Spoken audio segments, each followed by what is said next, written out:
আল্লাহর দ্বীন প্রতিষ্ঠা করার জন্য আমরা ঐক্যবদ্ধ হয়ে ইনশাআল্লাহ বাংলাদেশে একটা দুর্গ সৃষ্টি করব, দুর্গ প্রতিষ্ঠা করব, যেন কোনো পরাশক্তি রাষ্ট্র, কোনো পরাশক্তি আমাদের বাংলাদেশের দিকে চোখ রাঙাতে না পারে। আমরা দেখিয়ে দিব আল্লাহর দ্বীন, আল্লাহর তৌহিদ প্রতিষ্ঠিত হলে নারীদের মর্যাদা কিভাবে প্রতিষ্ঠিত হয়। আমরা দেখিয়ে দিব আল্লাহর তৌহিদ প্রতিষ্ঠিত হলে নারীরা কিভাবে সম্মানিত হন। আমরা প্রমাণ করে দিব আল্লাহর দ্বীনকে আলিঙ্গন করে নিলে নারীরা কিভাবে বীরাঙ্গনা রূপে আবির্ভূত হবে শত্রুর বিরুদ্ধে ইনশাআল্লাহ। যে বিধান দিয়েছিলেন সেটা নয়। আশা করি আমার বোনেরা এতটুকুন বুঝতে পেরেছেন যে আল্লাহ যখন খলিফা সৃষ্টি করার সিদ্ধান্ত নিয়েছেন সেখানে পুরুষের পরে তিনি নারীকেও সৃষ্টি করেছেন, অর্থাৎ নারীরাও আল্লাহর খলিফা। আশা করি আমার বোনেরা এতটুকুন উপলব্ধি করতে পেরেছেন যে কালেমার উপর ঈমান শুধু পুরুষরা নয়, নারীরাও আনবে। এবং সেই কালেমা প্রতিষ্ঠা করার যে হুকুম আল্লাহ দিয়েছেন মুমিনের সংজ্ঞার মধ্যে, সেই সংগ্রাম, সেই জেহাদ, সেই আত্মত্যাগ শুধু পুরুষরা নয়, নারীদের জন্য আল্লাহ বাধ্যতামূলক করে দিয়েছেন। কিন্তু হায়রে পরিহাস, আমাদেরকে তো এই সত্যগুলো বলা হয় না এতদিন, আমরা তো জানিই নাই। আমাদেরকে শুধু শিক্ষা দিয়েছে আমাদের জীবন কিভাবে ধারণ করব, সংসার কিভাবে পালন করব, স্বামীর প্রতি কর্তব্য কি। আমাদেরকে কখনো বলা হয় নাই যে জান্নাতের চাবি হচ্ছে তৌহিদ। আমাদের বোনদেরকে, সরল মনা বোনরা এটাই শিখেছে যে স্বামীর পায়ের নিচেই হচ্ছে বেহেশত। সেটাকে ধারণ করে, সেটাকে বিশ্বাস করে সেই স্বামী যদি অত্যাচারীও হয়ে থাকে, সেই স্বামীর সংসার তারা করে গেছেন। সেই স্বামী যদি নির্যাতন করে থাকে তারপরেও সেই শ্বশুরবাড়িরই তারা সেবা করে তাদের জীবন পাড়ি দিয়েছেন। কিন্তু স্বামীর সেবা করবেন না সেটা নয়, অবশ্যই করবেন, এটা আপনার ধর্ম।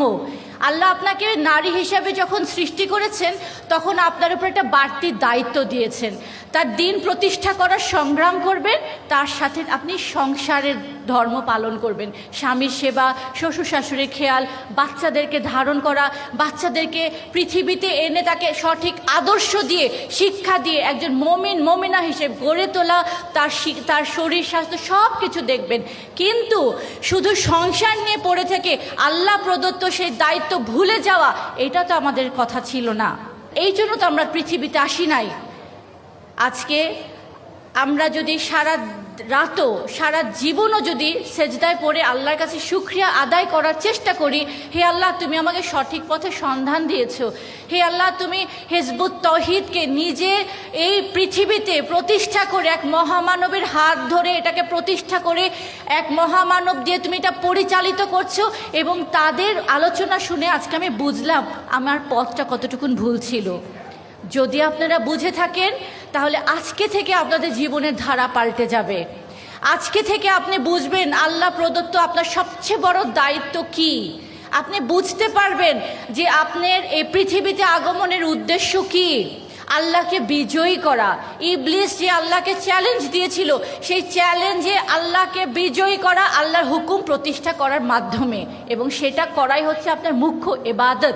সেটার জন্যই আপনি পৃথিবীতে এসেছেন, সেটা করাই হচ্ছে আপনার সবচেয়ে বড় দায়িত্ব আল্লাহর পক্ষ থেকে।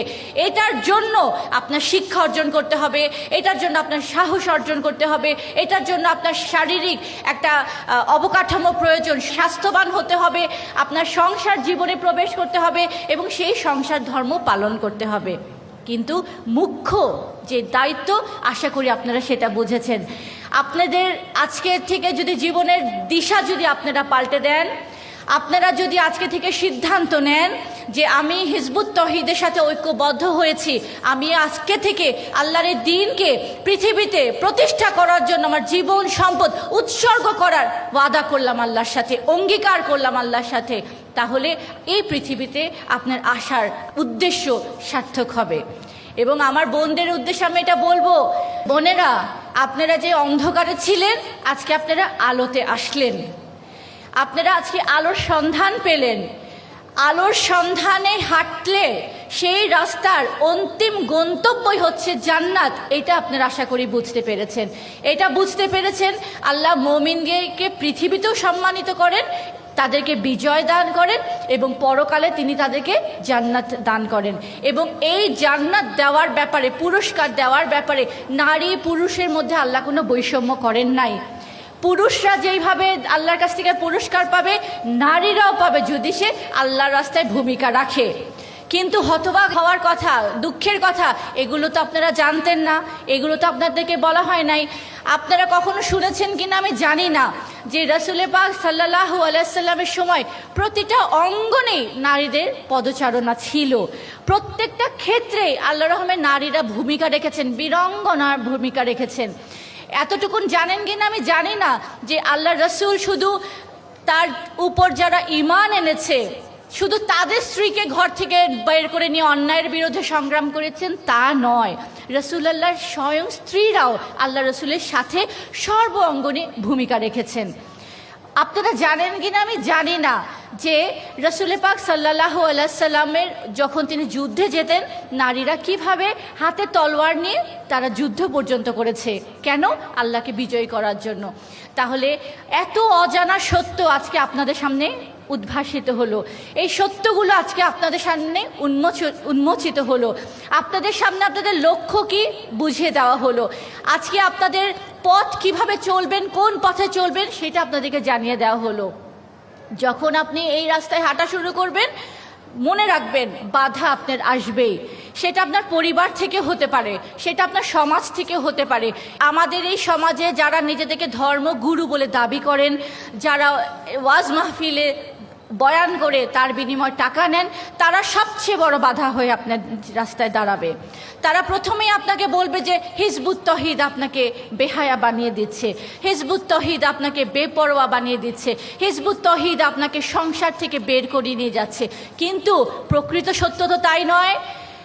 আজকে এই ধর্ম প্রচারের কারণে যে ধর্ম আল্লাহ রসুল এনেছিলেন সেটাকে ত্যাগ করে আমরা যখন সম্পূর্ণ বিপরীত মুখে হাঁটছি এবং যে ধর্মটাকে পালন করছি, বুকে ধারণ করছি সম্মানের সাথে, আমরা সেই ধর্ম পালন করে আমাদের সমাজে তো আমরা কোনো শান্তি প্রতিষ্ঠা করতে পারছি না।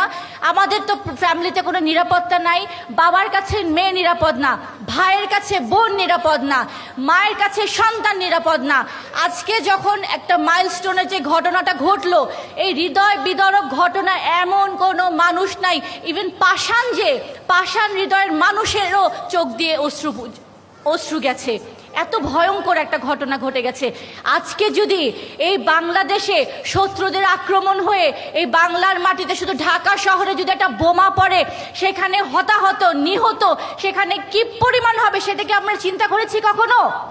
এবং আমরা চিন্তাও করি নাই যে এই ভয়ঙ্কর ঘটনা যদি ঘটে আমাদের সন্তানদের কি হবে, আমাদের নারীদের কি হবে। কারণ আমাদের নারীরা তো আজকে অবলা, আমাদের নারীরা তো জানে না যে অন্যায়ের বিরুদ্ধে সংগ্রাম করতে হবে, আমাদের নারীরা তো জানে না যে আল্লাহকে বিজয় করার জন্য প্রয়োজনে জীবন সম্পদ স্বামী সন্তান সব কিছুকে কোরবান করার মন মানসিকতা রাখতে হবে।